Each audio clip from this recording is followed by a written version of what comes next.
Hey, everybody. So for the last year, Pack Dawson, as we call our family and our puppers, have been focusing on gratitude. So we start every single morning with what we're grateful for, and we do that on the way to school.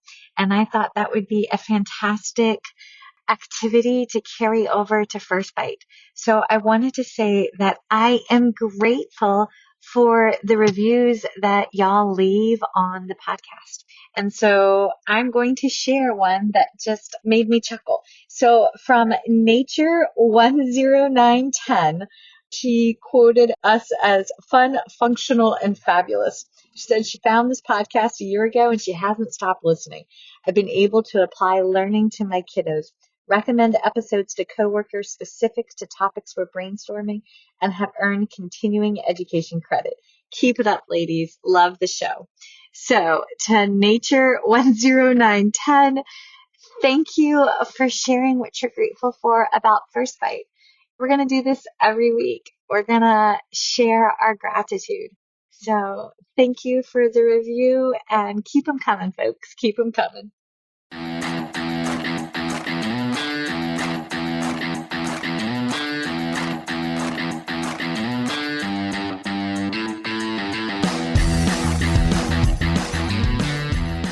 Hi, folks, and welcome to First Bite, Fed, Fun, and Functional, a speech therapy podcast sponsored by SpeechTherapyPD.com.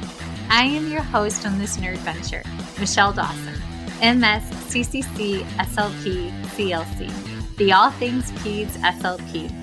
I am a colleague in the trenches of home health early intervention right there with you. I run my own private practice, Heartwood Speech Therapy, here in Coletown, South Carolina, and I guest lecture nationwide on best practices for early intervention for the medically complex and fragile child.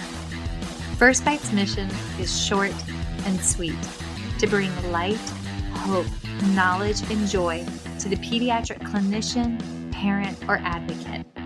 By way of a nerdy conversation, so there's plenty of laughter too.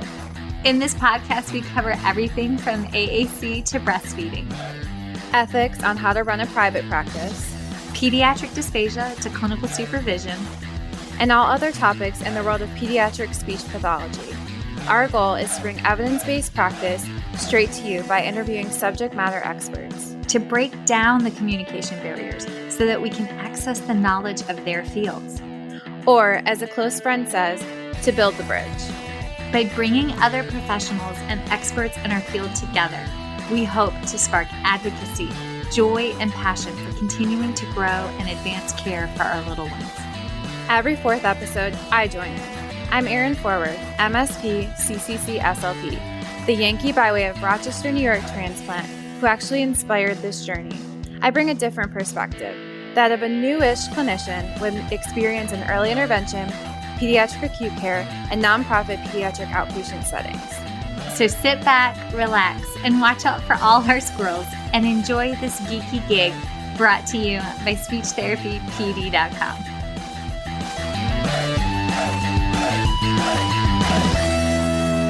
Hey, everybody. We are coming down the pipeline here on 2022.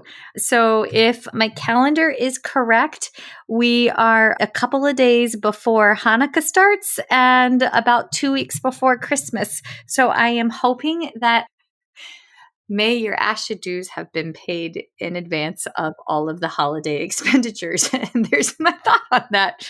But y'all, we have an amazing, phenomenal guest that I am hoping will bring your winter season a fair bit of joy and a little bit of sass. I have none other than Mr. Clay Hadden behind the Mr. Clay YouTube channel. And you can also find him on the land of the Instagram. And honest to God, I didn't have a freaking clue that, bless his heart, that he lived in South Carolina and much less like right on the way to Charleston. And he popped into, what is it called? Popping in the DM, the down. Yeah, I'm 40, so I don't know what I did. Yeah. I tell people I sent her an email, and people are like, you did not send her an email. That's because they know I never answer my emails. Yeah. Also, if you email me, give me 2 months grace period and I'll get back to you. But there it was. It showed up in the message and we got to talking and here we are. And two nerdy, passionate SLPs who have zero time for fluff and want genuine impact in our world and empowering our patients and our caregivers. So, Clay, hi. Thank you for Hi. coming on. Thank you for having me. It's so funny to be referred to as Mr. Clay. Like, I still don't, even after 2 years of doing that, it's still so strange. I have a friend in town whose kids watch the channel and they think it's like super cool that like I'm Mr. Clay and their families know Mr. Clay. And my wife and I joke and we were like, if they only knew that like 2 months ago we had a giant hole in our kitchen that we had to get repaired because of like a subfloor rot, they would not see us as glamorous as we are. Yeah, no, I mean, we've remodeled our kitchen twice, and the second time was because my oldest flooded our bedroom or our bathroom. Bless his heart. He's learned that construction is expensive. So yeah. That life anyways, happens. So thanks for having me. I appreciate it. Yes. Okay. So I always like for the guests when they come on to tell us like what made you become a speech pathologist, and then what made you segue into this world of AAC. Sure. So I'll give as much of my journey as I can fit in, right? So I was pre-med at a university called Winthrop University up in Rock Hill, South Carolina. One day I kind of realized like, oh my gosh, like I don't want to have the lifestyle of a doctor. Like, I don't know that I want to be on call. I don't know that I want to be away from my family and all this kind of stuff. So I went for one whole semester as an undeclared student, and it freaked my family out. They were very upset because they thought they were making this doctor, and then they realized that he doesn't know what he wants to do. So I took a bunch of classes, and at Winthrop there was actually an undergrad in speech therapy. I took one of those classes. I'm like, oh, I think I could like this, right? This is something that I think I could do. So I did that. Then I applied for UNC Chapel Hill and their master's program, and then I was lucky enough to get in, graduated, and I never wanted to work with pediatrics. All of my supervisors and stuff were like, you're going to work with kids. And I'm like, I'm not. I come from a family of teachers. Everybody in my family, except for my father, was a teacher. And so I just didn't see myself, A, working in a school, and that's what I thought it meant to work with pediatrics, was like, you're going to be in a school, and then B, just working with kids all the time. And if you see where I'm at now, you're going to be like, really? But yeah, I never thought of myself as that person. So fast forward to my first job. I'm there for about a month and a half, 2 months. The wonderful therapist who was working with all of the kiddos on the spectrum that we had at University Hospital left. And they were like, hey, new guy, here you go. Here's your caseload. And I was originally hired to do like a little bit of outpatient, a little bit of inpatient, right? And then anyway, so they gave me all these clients. And again, my boss had foresight that I didn't have. She's like, I hired you knowing that you were going to work with kids. You just didn't know it yet. And it's very funny to kind of look back on that now. But so I started working with those kiddos. That was before we had a ton of access to communication devices like we do now. So I was still doing PECs, which I have different feelings about now, but I was doing all of those things that we were taught to do. I was at a point in my life where I wanted to change. So I applied for a job at the Medical University of South Carolina. I got the job there working with the same, and the idea was that I was going to work with the same population. I did that for, I think, about 8 years. So almost half of my career is in SLP. And then I decided to I didn't decide. We got married, had kids, and I was like, okay, we need budget decided. Yeah, budget decided. I'm like, we need to figure some things out. And so I started my own clinic. It was really going well. I had employees and stuff. And then I don't know if you've heard of this little thing called COVID-19. You remember that? So that kind of brought it's so funny. We were getting ready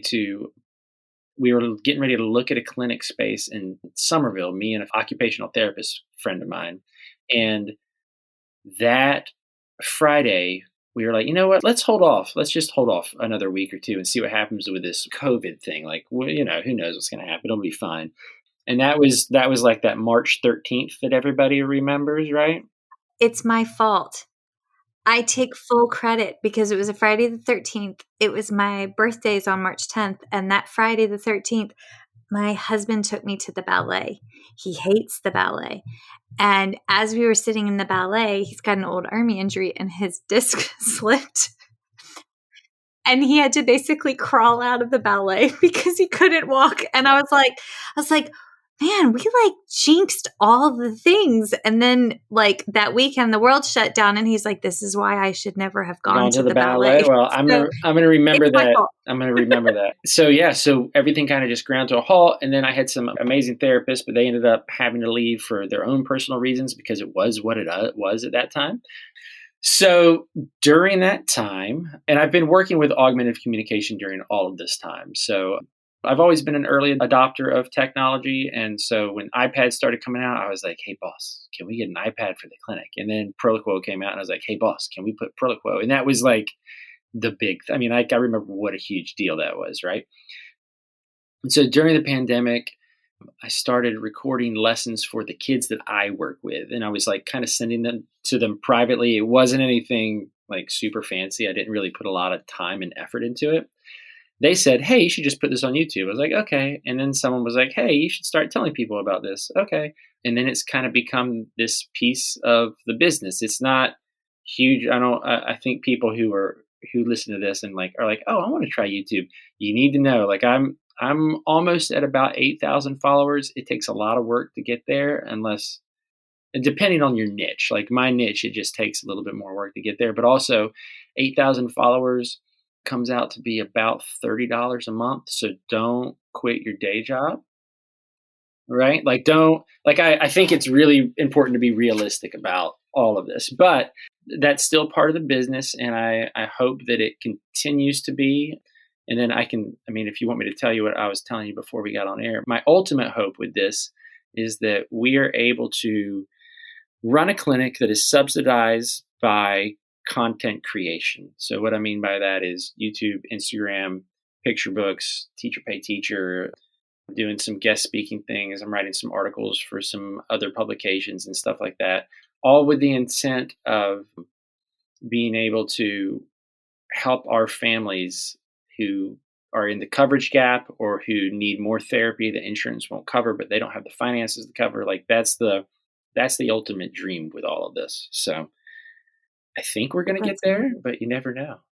Yeah. No. Okay. So we were talking beforehand and Clay mentioned, when you hit that sweet spot with a patient and they've got their device and their world is just like rapid fire expanding. And it's like every day there's just like this insatiable absorption of vocabulary and language and like utilization of it for more than just requests, but for like commentary and question asking.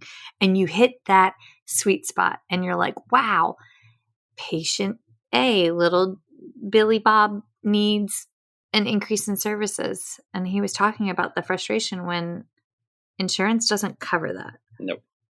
And it's kind of one of the unspoken, if you're in the world that we're in, if you're a family member, if you're a parent, if you are a person with disabilities, if you are a provider, then you are very aware of the limitations of insurance, right? And the unspoken rule that even Medicaid has to make a profit, even, all these insurances, they do. And that's the reality of the world that we live in. Historically, I think people are going to look back one day and they're going to judge cultures on the way that we treated the most vulnerable and the most in need in our society. And I think that one of those groups are the groups that we work with. And I'm not trying to paint myself to be a saint or anything like that. I just don't think that people understand or know. If you're not in this world, that was my point. If you're not in this world, if you don't breathe it, then you don't know. Like my parents have a child, who's a speech therapist, right? Like I am a speech therapist. When I tell them, hey, Dad, I've, this person with a wheelchair, their wheelchair broke, they've got to repair it on their own and they can't get another wheelchair for another 3 years because you can only get a new chair every 5 years or whatever the insurance approves of, right? Like people don't know that. And people are very surprised. And when I say, oh, yeah, did you know that insurance can kind of dictate our plan of care?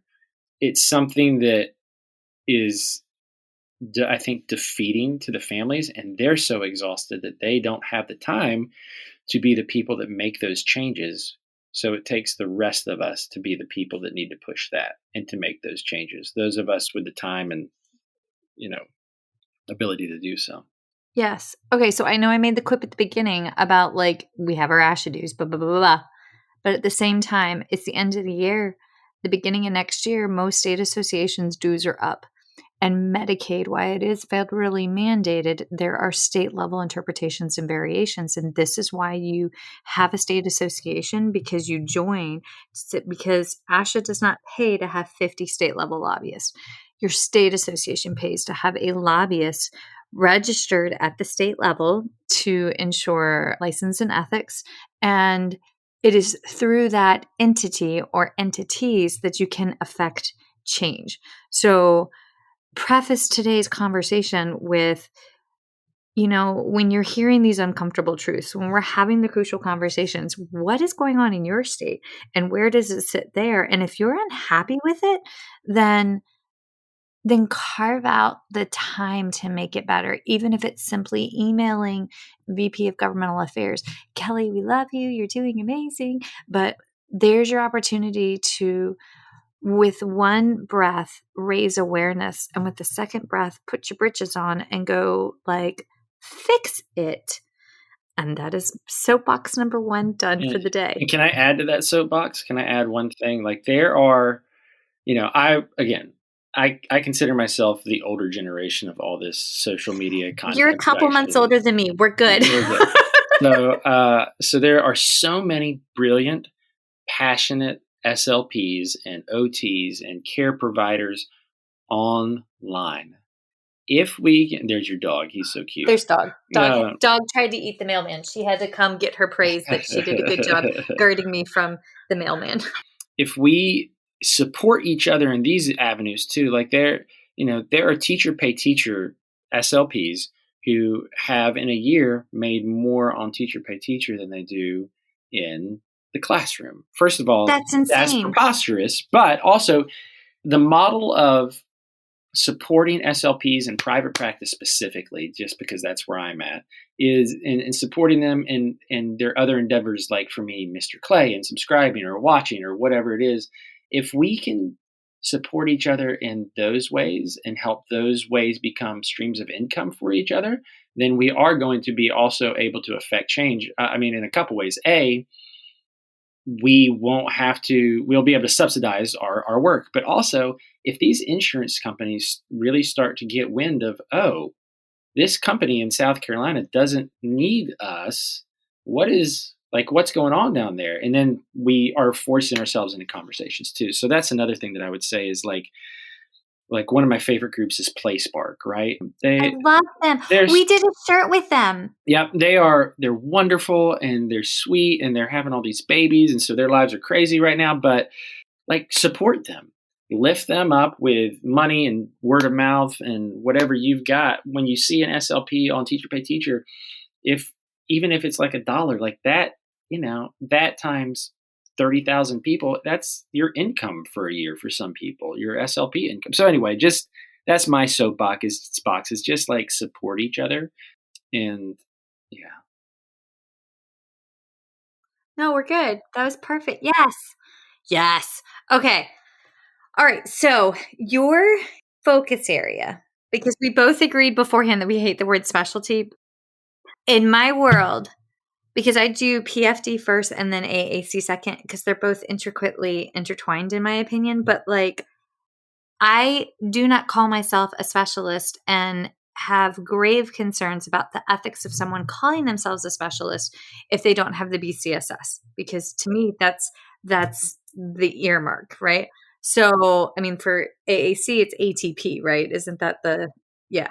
So that, so box number 3, check and done. But this is your focus area. So when you go through and you're doing and you're developing content and you're treating and you're getting started, can you talk about what is the baseline? You start with, you were talking about building bonds. Can you? Sure. Yeah. So and this is funny because I'm actually teaching at MUSC. I'm teaching the augmented communication class this year. which has been fun. It's been a learning experience for me too. So we're actually getting into assessments next week and then all the treatment stuff. And I can tell that the cohort is like super interested in the assessment piece and the instruction of AAC piece. But for me, first thing you've got to do with any client, and this doesn't just even apply to AAC for me, is that bonding piece. I feel like online nowadays, you see a lot of people talking about how that's the most important thing that you can do. But I don't think historically that there's been enough emphasis on the clinical significance of building relationships with your clients, especially pediatrics. I think that I've worked with adults too. There's a little more leeway there because they are in a place where they like know how rehab works or know how the world works. But with these pediatric patients, you have to take the time to bond with them. That also means that you have to take the time to tell the parents, we are going to take time to bond. Like, I want them to come into the clinic and love being here, because if they don't, like, the best successful sessions that you have are when the kid like cries when they leave, right? Like, that kid wants to be there. They love you. They see you as like just like a big brother or sister or whatever, and they want to be a part of what it is you're doing. That to me is what I'm looking for. Now, of course, you can model and introduce some AUGCOM during the bonding piece. But for me, I tell people, I'm like, listen, we're going to start introducing this stuff, but I'm not going to force their hand at things. I'm not going to make them communicate with me with their device or push the button or whatever it is. I want them to see me as a person who's going to honor whatever request it is that they make, however they make them. So if it's them wandering over to my garbage truck toy and just picking it up and looking at it, I'm going to honor that request. I'm not going to take it from them and then say, oh, can you push the garbage truck button now? Because that to me is a defeating process that's just going to make them look at you as a person who's there to sabotage their life and make an already stressful situation more stressful, right? So I'm 40 in March and you just turned 40. Were we not taught back in the day that sabotage was the successful way to conduct therapy sessions? Because Yeah. And, I think that there's a naturally occurring sabotage and maybe this is what happened too. Cause like, so I was doing this with a kid yesterday, train tracks, right? Wooden train tracks, they're going to break apart. That to me is a naturally occurring sabotage. And that maybe if you kind of bump into one with a little bit of intention, sure. But the sabotage where you're putting a full stop to whatever activity it is just to get press out, like, to me, that is very problematic. Also, the only human beings that you do that to are kids in therapy. Like, my neurotypical 3 children that I have at home, if I walked up to my kids and slapped the video game controller out of their hand and said, now I ask for it, they would look at me like that would be a literally insane thing to do. Like that. But that's what we were like. I distinctly remember sitting in my undergrad AAC class, and they were like, and then you remove all the toys from the room. Oh, yeah. That kind of stuff. Like, and I'm like, but won't they be mad? And they're like, well, yeah, but then they have an opportunity to request. Mm-mm. And I'm like, that's to me, the ethical underpinnings of that are. But like, I say this because younger clinicians, you're coming along at an age where DIR floor time is current best practice, but give grace to your supervisors who are like, but that's not what we were taught.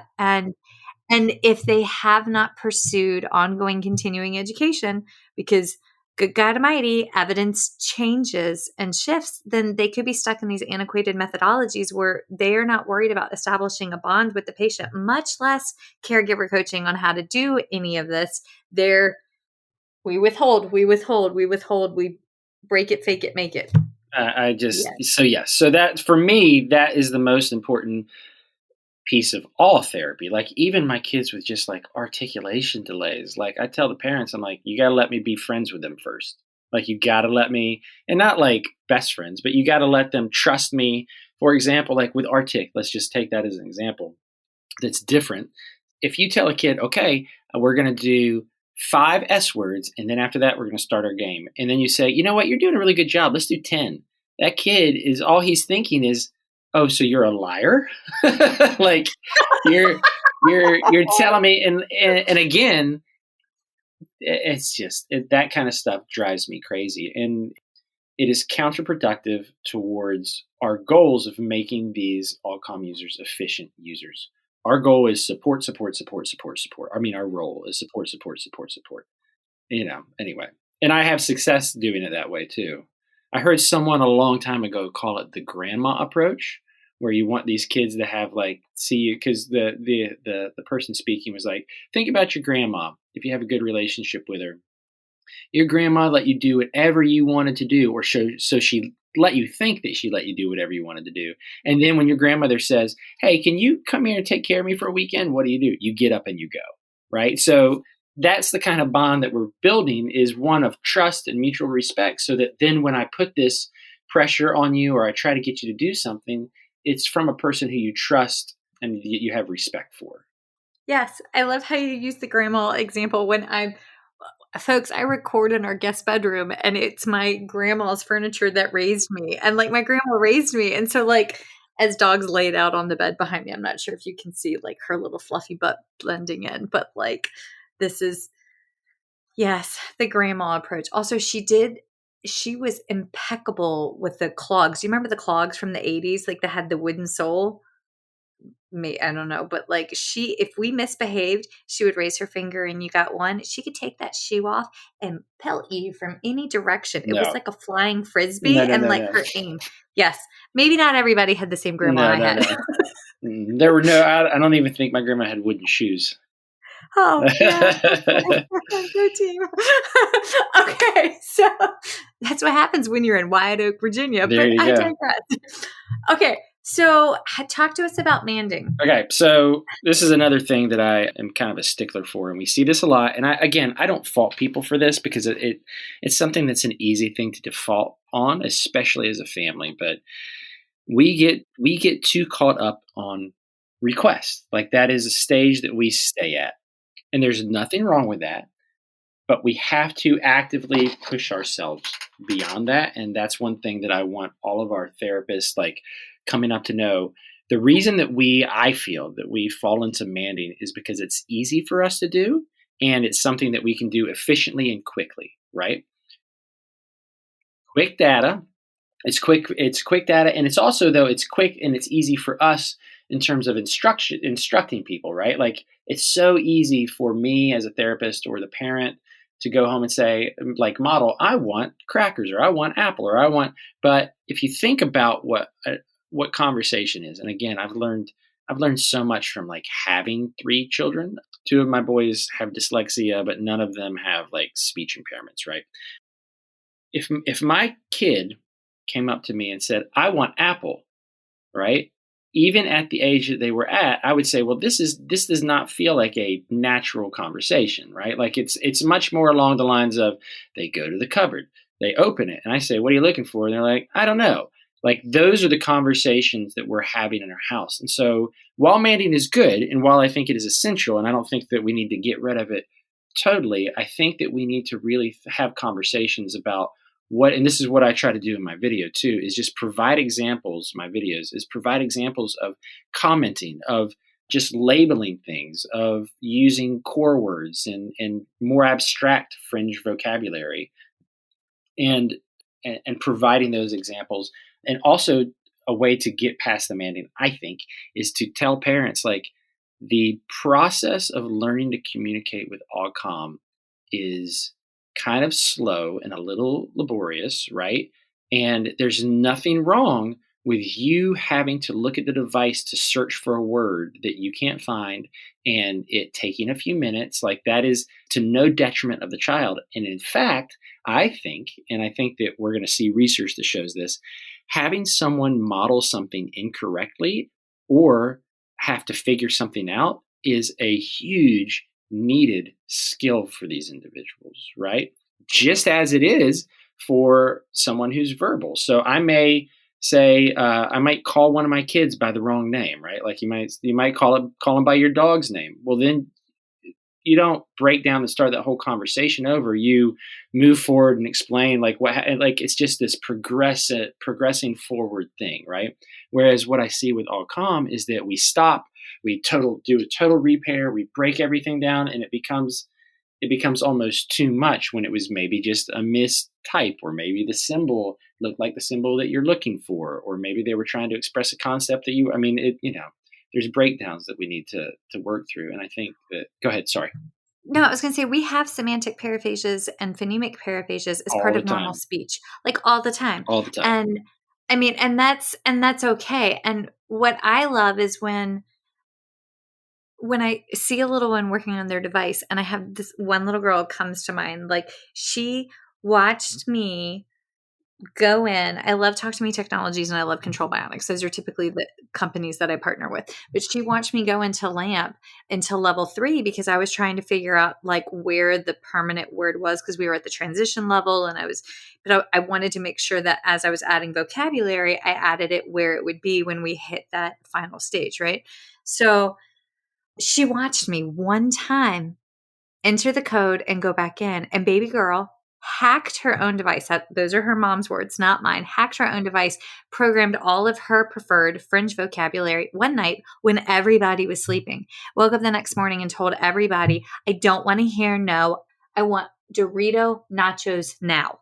And mom was like, she got them for breakfast. It was like, but her, I don't want to hear no.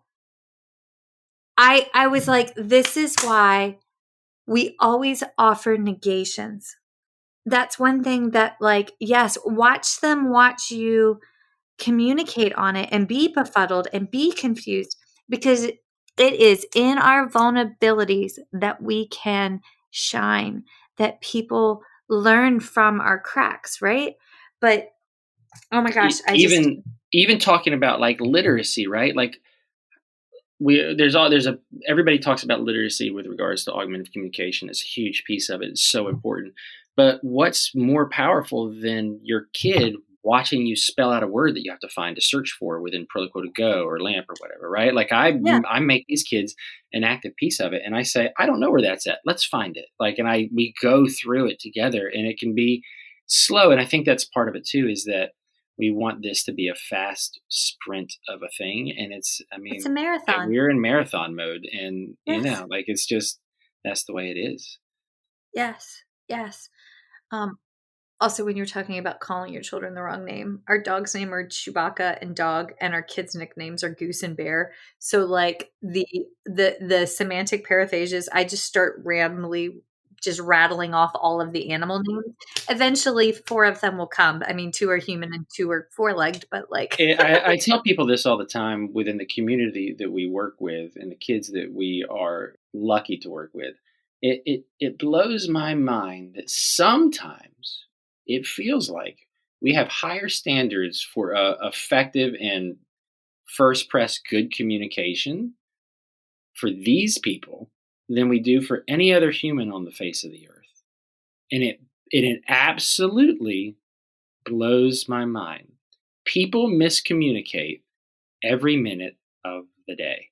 And we don't give that grace to our early language or our AugCom users, especially historically. I think that now we're starting to kind of realize some of the errors of our ways, but it's just this, I don't know. It blows my mind. Even if you look at like special education in general, and this is not every teacher, but within some of these communities, like, oh, like this kid needs to be able to sit for 30 minutes. I'm like, have you ever seen a kid sit through 30 minutes? Like my middle son stands up and eats while he's eating dinner, and I don't care. Like sometimes I think the only reason that people care is because there's a label of disability on that child, and it drives me crazy. Like it legitimately hurts my brain.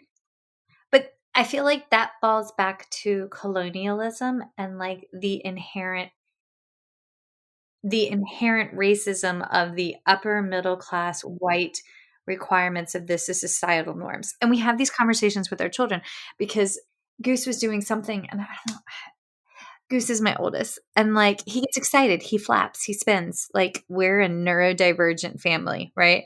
And I'm like, all right, when he was little, if he saw a pretty lady, he would growl. And I made the comment, Bubsies, you cannot growl at the pretty ladies. And my husband leaned in and he was like, but can he? I was like, you stop all the things right now. But I was like, and Goose was like, why not? I was like, well, this is a societal norm that we adhere to. Women don't want to be growled at. And then I like cut my eyes at my husband and was like, behave, back me up here. Because I don't want him to go to school and be picked on because he thinks a girl is pretty and doesn't know what to do aside from growling. I mean, again, give him until he's married and then he can do otherwise. But he's 9 right now. Well, technically he just turned 10, but yes. Yeah. My other example is, and I talk about this with families, like I've got 2 boys and a girl. The most frequent, like if you want to talk about the most frequent word that occurs in our house, it's either poop, pee, or butt. Like one of those words, and my wife is going to kill me for saying this because it's so off color and societal norms and all that crap, but who cares? Like those are the 3 words that my kids joke about the most, right? Like, wait, how old are your kids? 10, 8, and about to be 6. The little girl's about to be 6. Yes. And so, 10 and 8. and so, and it's such a normal piece too, because like you're still wiping butts sometimes, or like people have upset stomachs and they might have diarrhea or whatever like this. And like, so all of that is a very natural piece of our home conversation, right? When we're in the car, like that new Harry Styles song, they're going to change the words. So it's about poop. Like it's going to happen. Like my kids are going to do that. Right. And I think lots of kids make those jokes. So why isn't it that we are allowing like kids with devices or like other needs to make these comments without being like, oh my gosh, did you hear little Johnny say like poop and pee? Now, yeah, sure. There's times when you have to teach them when it's appropriate and all that. Yeah. But like we put expectations on our kids with neurological differences that are not the same expectations we have for every other kid, especially, and I would agree with this piece of it, if you're like a little white kid. I mean, I know who I am and what I look like. And so I understand that I'm not supposed to be the person that does all the lecturing for this particular topic, but my cute little blonde, blue-eyed kids are gonna get away with a little bit more than some other kids out there, and it's crazy to think about. Like it's crazy, especially within the world of disability. So anyway, that's neither here nor there. Okay, but you hit on a thing. When I go and I do my evals, I get called in and I'm in home health, right? Like I'm in the patient's homes. So on my initial eval day, I'm doing my eval and I typically get called to work with the least of these. So I'm working with little ones that have had CVAs, that are IVHs, HIE, like complex ASD where we're non-speaking and the families are unsure what's going on. These are my people. So my first day is my eval. My second day is typically the IFSP meeting. And then my third day is my RBI interview. And folks, if you're not familiar with the RBI interview, it's the routines-based interview. You can find examples for free on fgrbi.com or .org. It's Family Guide to Routines-Based Interview. And I go through and I start from the moment the caregivers open their eyes to the moment they close their eyes at the end of the day. And it's an hour. And it's an hour of me asking in-depth questions because you know what? That eval just told me what I need to know in order to appease insurance, right? But that's insufficient to drive my plan of care. But that RBI interview, drives the vocabulary choices, the dictions that we need to select. It drives this is where that family really is on the Maslow scale. So when I'm engaging in caregiver coaching, I actually understand where we are. I mean, and you know what? Those questions that are offered on the example, it's McWilliams, I think is the author. I'm sitting literally at my desk. I think it's McWilliams, R.M. McWilliams, dun, dun, dun, R.A. McWilliam. Yep. The questions asked by McWilliam, they're hard questions. And if you've never had children before, it's not for the faint of heart to start with. But I swear to you, once you're on the other side and you've actually learned how to ask an adult an open-ended question and engage in active listening, you're going to learn what specific vocabulary they really need, so that, you know what, say they say tallywhacker in our family. That's what we call their penis. So, there was a period of time when it was, boys, let go of your tallywhacker. If you hold it long, it will fall off, because that's what little boys do. But that, if they need that on their device, then that's how you find it. Okay. So next heated question. And this is one of the barriers I get from a lot of families, especially from older caregivers, like grandparents that are raising children. It's the concerns for screen time. Okay. So I actually have this pulled up on my computer. Hold on one second while I get it. So this is kind of how I run my grad school class too. Is like, let's look at what everything says, and then let's look at what real life is. Okay. Yes. So American Academy of Pediatrics, they say no screen time for children 18 to 24 months, right? Until 18 to 24 months, except for video chatting. And kids ages 2 to 5 should get an hour or less of screen time a day. Okay. All right.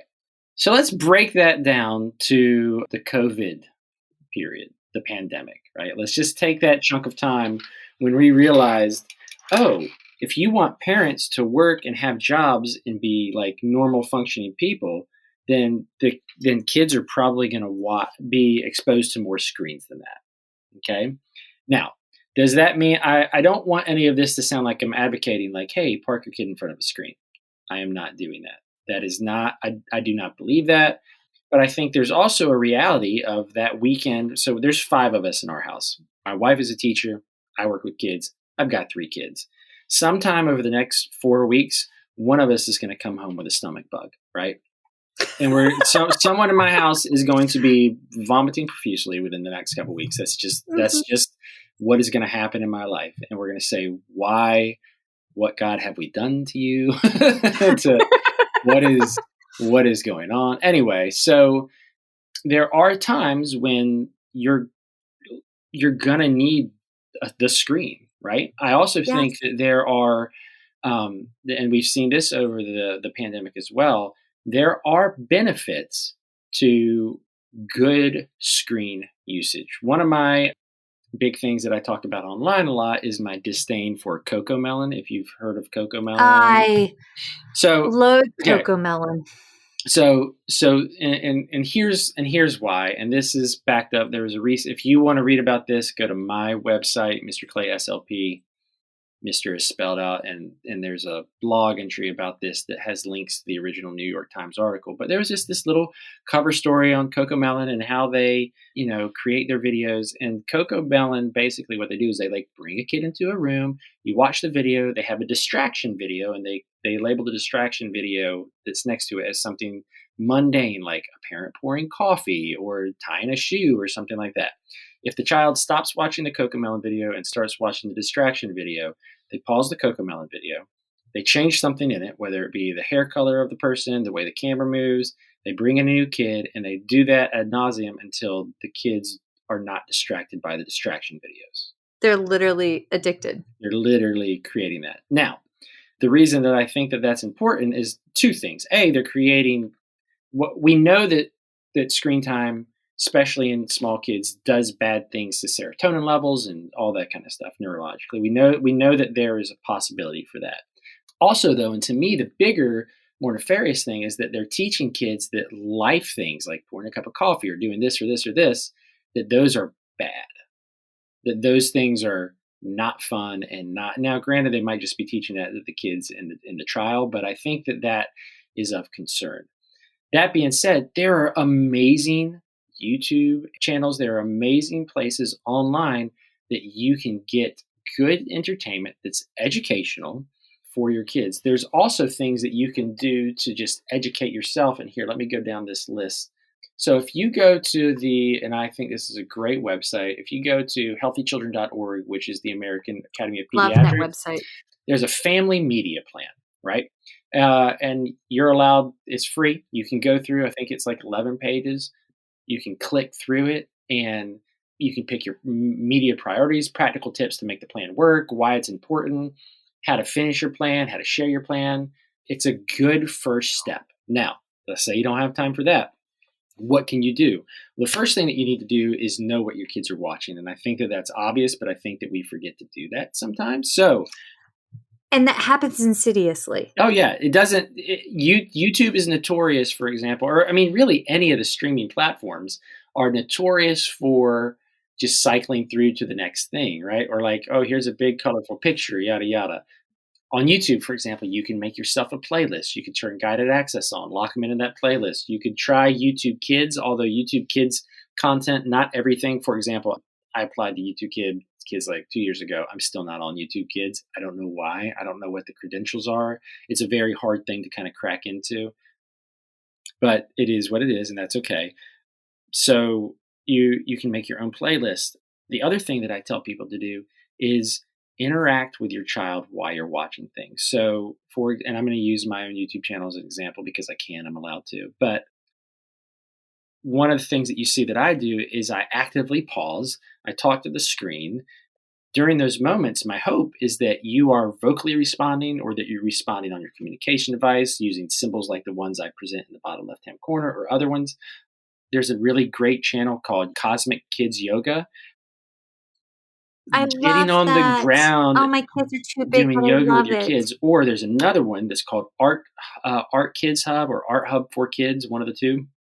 And it's a dad and his family, and he teaches you how to draw. And my daughter loves to sit down. We get out the markers, we get out everything, and we try to draw these pictures together. And so making it something active. The next thing is, and I tell people, like, treat it like it's a book. Pause it or don't pause it, but talk about what you think is going to happen. Talk about, like, make some predictions. Like, okay, we're going to watch this show. We're going to watch Bluey, and this episode is called The Magic Claw Machine. What do you think is going to happen? Do you think it's going to be like real magic or it's going to be this?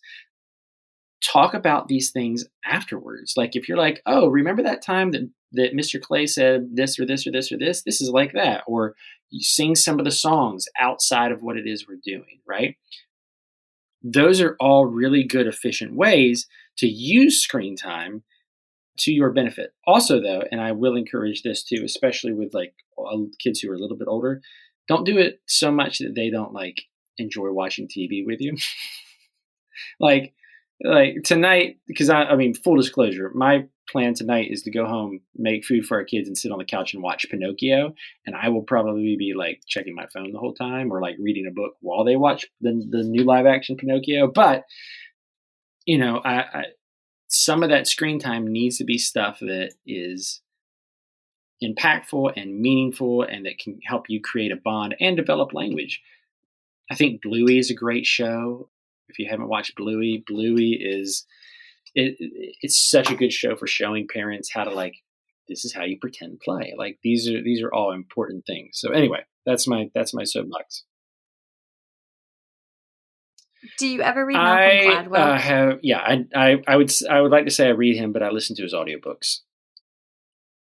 Okay. I love him.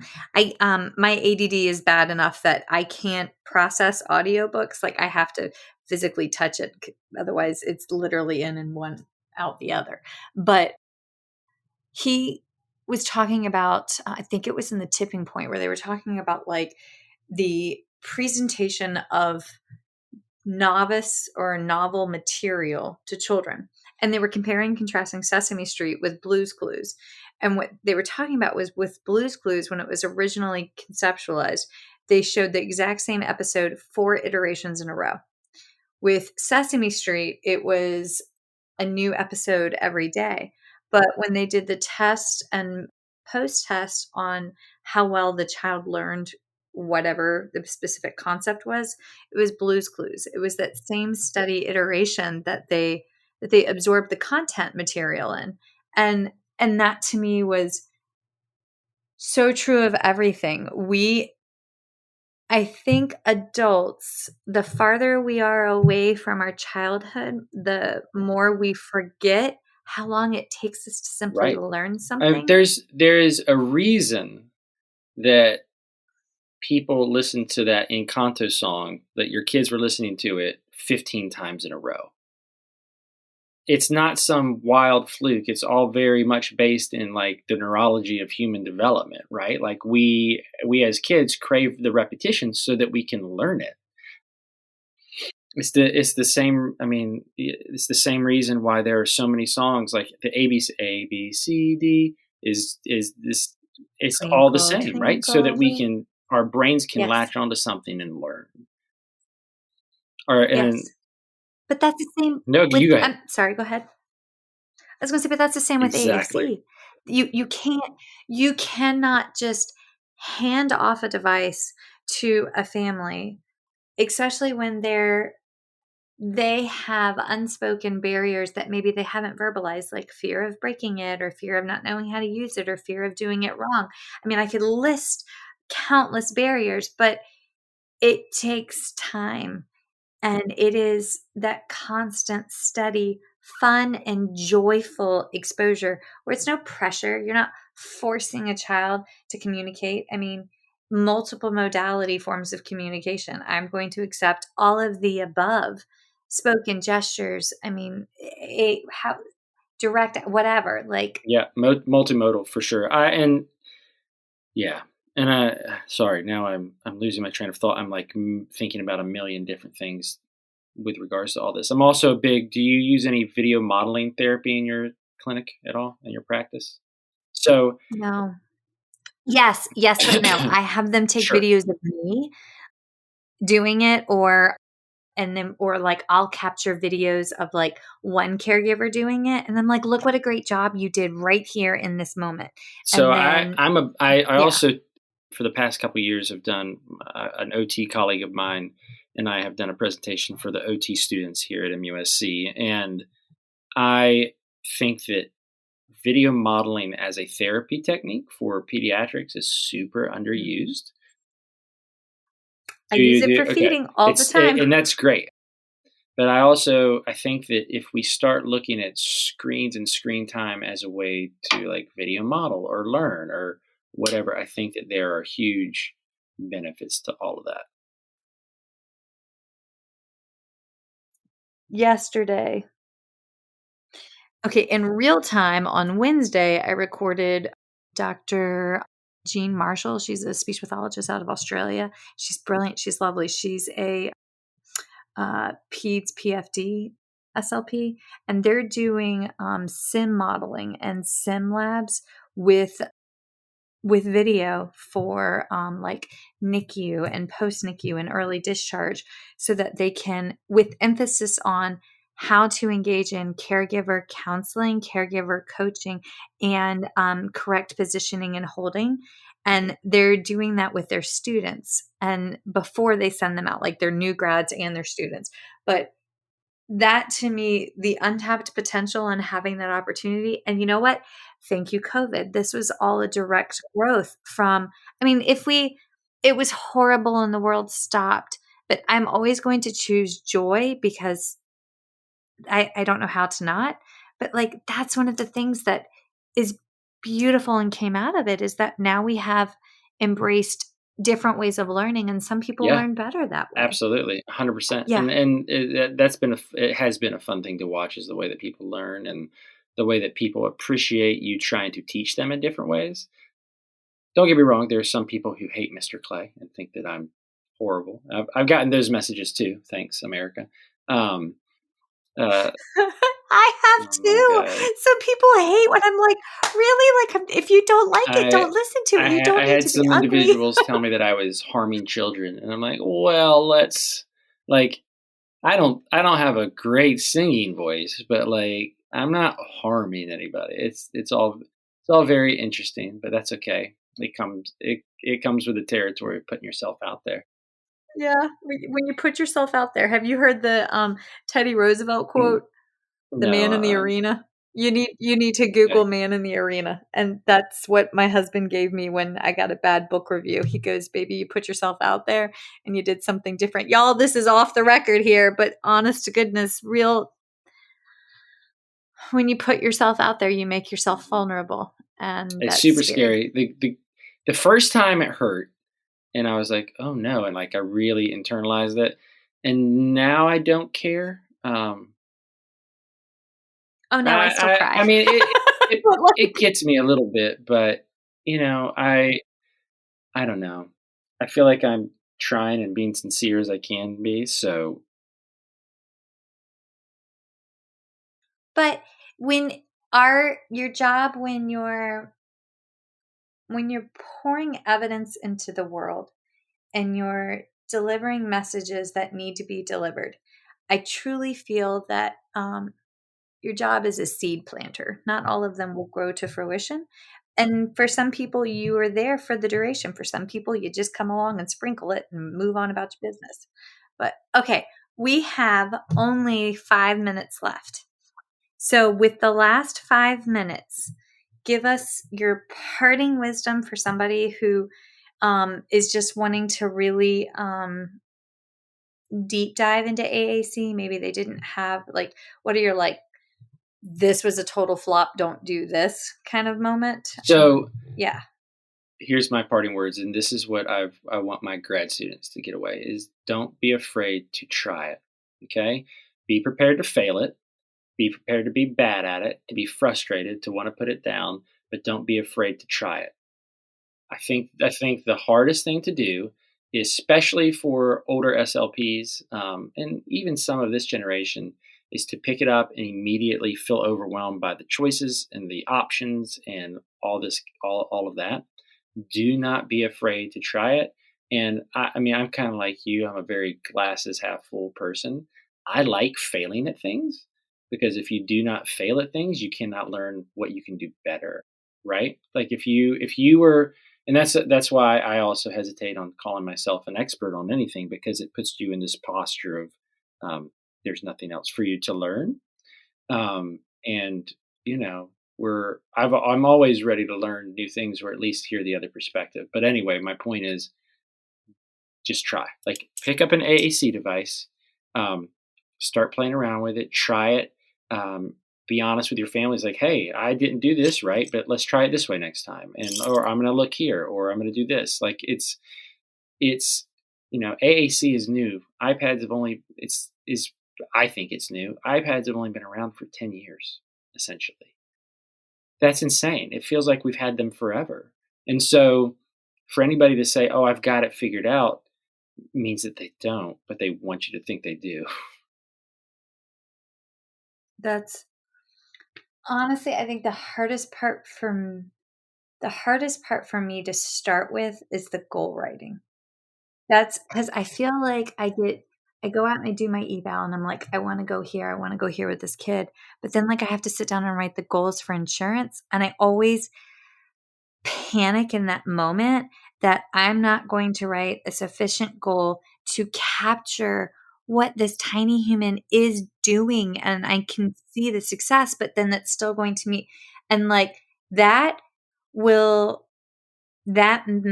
block will carry over to my first couple of therapy sessions. And if I'm being honest, that can inhibit my ability, as you said at the beginning, to bond with the child.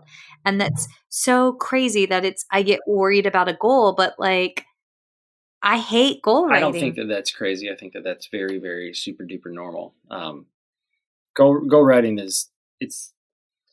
I've never had to write an IEP. I have so much sympathy for all my IEP writers out there and stuff, but goals are good. You need goals. I worry sometimes that we limit ourselves by having such adherence to them. I mean, that's not 100% true. Don't not write goals, but anyway, that's another conversation. I could talk about my opinions on a bunch of different things for a very long time. Okay, so then what we're going to do is come back after the first of the year and have a Mr. Clay soapbox part 2. How about that? That works. Yes, perfect. Okay, well then, Lay, give us one if somebody wants to find you. How do they find you? So let me see. On YouTube, it's youtube.com/Mr. Clay, and it's MISTER. I have that. Honestly, that's one of the best things that you can do is watch those videos or just subscribe to that channel. That's a huge help. The other thing that you can do is promote it on Facebook or Instagram if you're on there. My Instagram handle, if you want to follow me or any of that kind of stuff, is Mr. Clay SLP, but with dashes. So MISTER_Clay_SLP. My Twitter handle is PC Hadden. And then my YouTube, my website, let me make sure I know what my website is. It's Mr. Clay SLP. Yeah. MrClaySLP.com. Believe it or not, there's a company like out of Japan or China that already had Mr. Clay, which is, I think they do pottery, but anyway. So yeah. And if you go to my website, MrClaySLP.com, I've got blogs, I've got free worksheets. I try to do activities that go with all of the videos that we have. It takes a long time to make them. But I'm trying, and I don't think that you need to do a ton of paper activities, but some people like that. And so there are some options there. I've got links to my YouTube, Facebook, and Instagram page. And then the biggest thing is just like encourage people who are, the biggest way that you can help me is to encourage people to like look at my stuff and help them understand that I'm not doing, I sincerely don't want to be the next Blippy. Like that is not my goal. My goal is to make content and to team with people who want to make content that can change the way that we have to interact with insurance companies.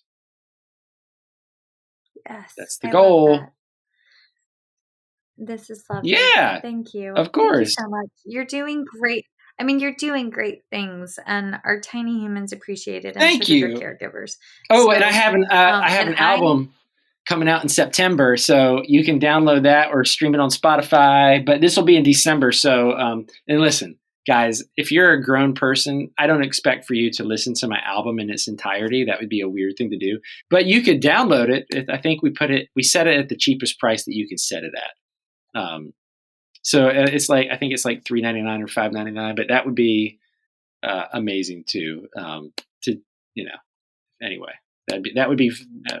But it helps because we're all SLPs, so we know how little we actually make. And it's, again, it's not that I want to make more. I just want to be able to, like, I don't know. Mr. Beast makes like, he makes millions of dollars a year. And I think I heard somewhere that Mr. Beast, do you know who Mr. Beast is? No, but he's a YouTuber who has basically become a philanthropist because of the amount of money that he makes. And he's done more, he's done like millions of meals for people who are starving in America. Like he does so much philanthropy. And I would rather be the Mr. Beast of like pediatric therapy than I would be the Blippy. So if that gives you a perspective of what I want to do. Yes. So no, we partnered with PlaySpark. When you mentioned PlaySpark, we partnered with them back this summer I gave a quote from my book. I made no money on the shirts, and all the profit margins went directly to Feeding Matters for their scholarship for that purpose alone, because that's what we're supposed to do. Pay it forward for the future. So anyway, that's me. Feeding Matters guides system-wide changes by uniting caregivers, professionals, and community partners under the Pediatric Feeding Disorder Alliance. So what is this alliance? The Alliance is an open access collaborative community focused on achieving strategic goals within 3 focus areas: education, advocacy, and research. So who is the Alliance? It's you. The Alliance is open to any person passionate about improving care for children with a pediatric feeding disorder. To date, 187 professionals, caregivers, and partners have joined the Alliance. You can join today by visiting the Feeding Matters website at www.feedingmatters.org. Click on PFD Alliance tab and sign up today. Change is possible when we work together. That's a wrap, folks. Once again, thank you for listening to First Bite, fed, fun, and functional.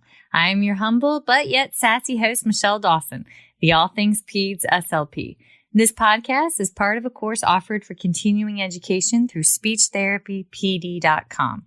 Please Check out the website if you'd like to learn more about CEU opportunities for this episode, as well as the ones that are archived. And as always, remember, feed your mind, feed your soul, be kind, and feed those babies.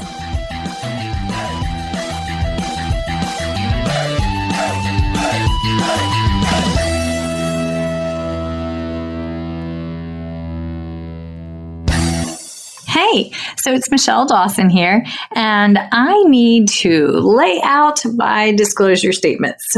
So if you ever wondered how bad my ADD, ADHD, and lack of sleep Monday through Monday actually is, well, here you go. These are my non-financial disclosure statements. I volunteer with Feeding Matters. I'm a former treasurer with the Council of State Association Presidents. I'm a past president with the South Carolina Speech Language Hearing Association. I am a current member of both ASHA and SCISHA. And for this year, for 2021, I volunteered for the Pediatric Feeding Disorder Planning Committee for the ASHA 2021 convention. My financial disclosures. All right, so I receive compensation for First Bite presentations as well as talking teletherapy and understanding dysphagia from speechtherapypd.com. I also receive royalties from speechtherapypd.com for ongoing webinars that I have on their website, as well as compensation from PESI Incorporate for a lecture course webinar that I have on their website as well. I am coordinator for clinical education and clinical assistant professor for the Masters of Speech Language Pathology program at Francis Marion University in Florence, South Carolina, for which I receive an annual salary. I also receive royalties from the sale of my book, Chasing the Swallow, Truth, Science, and Hope for Pediatric Feeding and Swallowing Disorders, that I self-published and is available on Amazon. And I do receive royalties from the accompanying 13.5-hour CEU for the book from speechtherapypd.com. So yeah, I stay pretty busy, but those are my financial and non-financial disclosures. If you ever have any questions, please feel free to reach out. All right. Thanks, y'all. Bye.